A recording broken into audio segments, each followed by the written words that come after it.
Bem, pessoal, vamos falar da gabapentina, um remédio revolucionário quando começou lá atrás, muito utilizado em vários aspectos, né? Ele começa na década de 90 a ser usado e ser prescrito para epilepsia. Então, esse é um dos exemplos do remédio que começa para uma determinada doença, depois a gente acaba utilizando ele muito mais para outra doença, né? Alguns chamam isso de reposicionamento terapêutico, né? Vários remédios são assim, né? Até os próprios remédios para emagrecer, né? Começaram para diabetes, depois você viu que para emagrecimento ele era fantástico também. Não deixa de ter uma função, mas acaba sendo mais utilizado para outra. Então, o que que acontece? No caso da gabapentina, o que que aconteceu com ela, né? Ele age no uma bomba que tem no nosso cérebro, nas células do nosso cérebro, né, de cálcio, né? Então acaba, como ela age nessa bomba, acaba tendo efeito e reduzindo o efeito excitatório de alguns neurotransmissores. Então ele inibe a liberação de alguns neurotransmissores excitatórios, né? Então a gabapentina, ela reduz o potencial risco de ter crise por causa disso, né? Só que ele também acaba dificultando a condução de estímulos nervosos também da dor.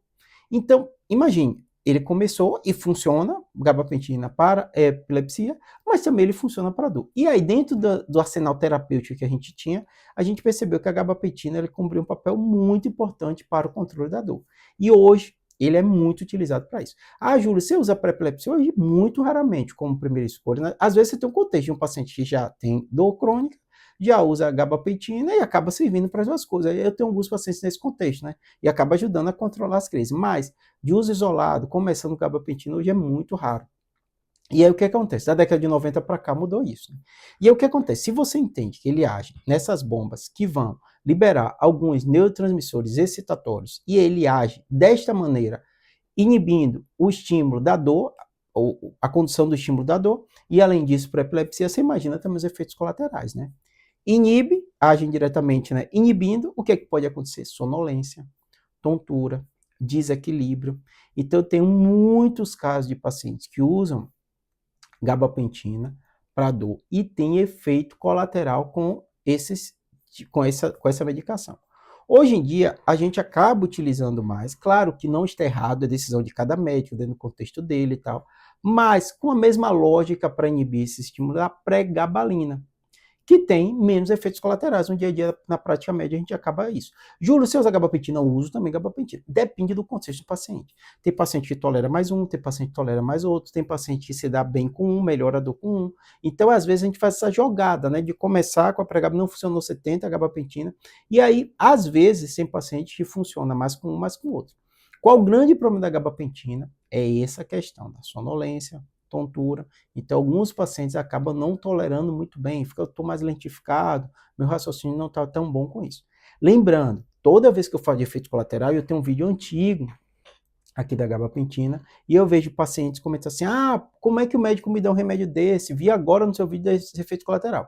Aprenda, não existe remédio sem efeito colateral. Toda droga que você utiliza, que você coloca no seu corpo, tem o risco sim. Só que a gente dá a droga, mesmo sabendo o risco, por quê? Porque o benefício vai superar esse risco.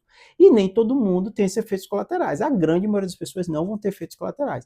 Então não fique tão impressionado. Eu tenho até um vídeo falando de nocebo aqui, que é basicamente o seguinte: só de você ficar lendo bula, ficar lendo e focado muito em efeito colateral, acaba que seu corpo reage a isso. Da mesma forma que existe o placebo, que é uma coisa para o bem, se achar que uma coisa funciona, ela acaba funcionando. Se você achar que uma coisa não vai funcionar em você, você vai ter um risco, um efeito colateral, esse efeito colateral pode aparecer. Isso é ciência, isso não é achismo, isso não é misticismo, não. Não é, porque eu estou acreditando que ele está funcionando, não. Isso acaba interferindo no funcionamento do seu cérebro e do seu sistema imunológico. Então, muita atenção para vocês não ficarem tão focados no efeito colateral. Mas, óbvio, se você notar que alguma coisa não está bem, converse com seu médico e ele vai te informar. Tanto que tem paciente que fala assim, Júlio, eu não sei se é porque eu li, eu fiquei preocupado que eu tive, eu fiz, não importa. Se você teve, eu vou trocar por outros. Até como no caso da gabapentina, tanto para dor como para convulsão, você tem outras opções. Então não dá para a gente, às vezes, ficar com dúvida. O paciente começa a sentir, você tira. Então a atenção máxima da gabapentina é para isso. Outra coisa, na hora que o médico tirar, ele vai fazer desmame. Então, na maioria das vezes, ele não vai tirar de uma vez em nenhum dos cenários, nem para epilepsia, nem para dor crônica. Muitas vezes ele vai reduzindo a dose ou trocando por outro, senão você pode ter um efeito rebote e aí pode piorar o seu quadro clínico, tá bom? Espero que tenha ajudado. Qualquer dúvida, comentário da gabapentina ou de qualquer outro remédio, deixa aqui.